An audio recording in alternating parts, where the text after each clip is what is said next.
После подолг период препукувања и меѓусебни обвинувања, Европската комисија и Асоциација на производители на возила има стратешки диалог од кој произлезе порака дека е потребна смела и брза акција во 3 одвоени насоки.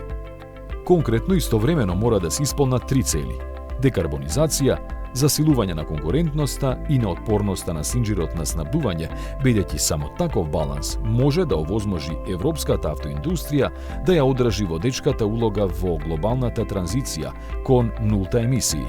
Се нагласува дека итно треба да се прилагодат стандардите за издувните гасови кон реалната ситуација, за да се зголемат мерките кои ја поттикнуваат побарувачката и да се обезбедат клучните предуслови за тоа, како што се пристапната енергија и широката инфраструктура за полнење. Посебно кај комби возилата, чија состојба на пазарот е оценета како критична, со оглед дека електричните учествуваат со само 8,5%. Индустријата е децидна, возилата се подготвени, но условите за нивна употреба не се. Наред сега се политичарите да ги спроведат заклучоците.